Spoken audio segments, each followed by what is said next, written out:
खुलुमबाय नोंथांमोनखौ बयखौ बरायबाय। दिनै 3 जानुवारि 2023 बाराय जाबाय समबार। फैदो दिननि खौरांफोरखौ बेखेवनोसै। आथिखालाव भारत हादरनि गुबुन गुबुन रायजोफोराव शाहरुख खान बिथांनि गोदान सावथुन पाठान सावथुनखौ नायनो थाखाय बयबो होंगो दोंगो जागासिनो दङ। नाथाय बे सावथुनखौनो सिगांनि समाव गोबां आफाद गौथुमफोरा बयकट खालामनो थाखाय दाबि खालामदोंमोन। अब्लाबो बे सावथुना ब्लकबास्टार महरै जाफुंगासिनो दङ। मानोना बे सावथुना सानबानि गेजेरावनो 550 कोटी रांनिबो बांसिन रांखौ आरजिनो हादों। चिरां डिस्ट्रिक्टनि सिङाव थानाय रुनिकाटा हाग्रा रेन्जनि सिङाव थानाय भारत आरो भुटान सिमनानि ओनसोलाव आयेननि बेरेखा हादान सिफायनानै गोबां गामिफोर थानाय एभिक्सन खालाम थानायफोरखौ दिनैनिफ्राय एभिक्सन खालामनो थाखाय जागायजेनबाय। जोङो दा हल्टुगाव डिभिसननिफ्रायबो गोबां स्टाफफोर फैदों आरो एनटिआर जोंनि चिरां डिभिसननि आन्दाराव जेसेबां रेन्ज दं गासैबो रेन्जनिफ्राय दिनैहाय बे जोंनि इभेक्सन हाबाफारियाव नुजाफैनो हादों। दा बेनि थाखाय जोङो गासिबो स्टाफफ्रा रेडि जाजोब्बाय आरो लोगोसे जों जिसिबि लाबोदों।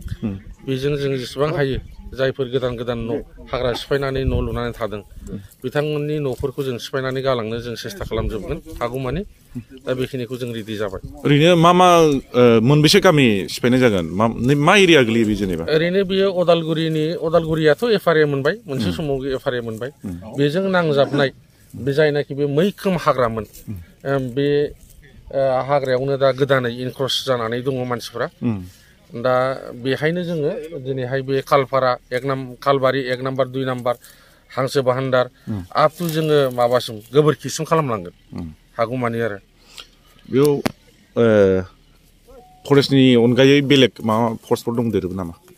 फरेस्टनि अनगायै एसएसबि फैगोन, एसए फैगासिनो दङ आरो लोगोसे पुलिस दङ, मेजिस्ट्रेट फैगोन डिसि अफिसनिफ्राय, लोगोसे सिआरपिएफबो थागोन जोंजों।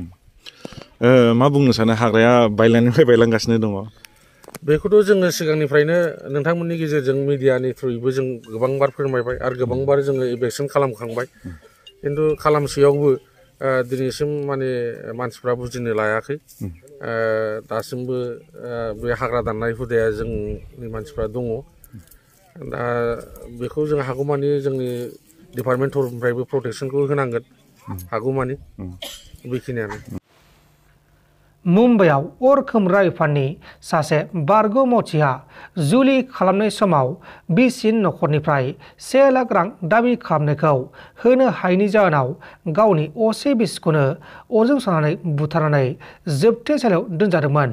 दा बेखौ बिजिरसालिया लाइफ टाइमनि थाखाय जोबथेसालियाव दोनफिननाय जाबाय। बुथारजानाय बिसिनि मुङा जाबाय मनीषा आरो दायनिगिरिया बे जाथायखौ थांनाय 2017 मायथाइयावनो खालामनानै जोबथेसालियाव दोनजादोंमोन।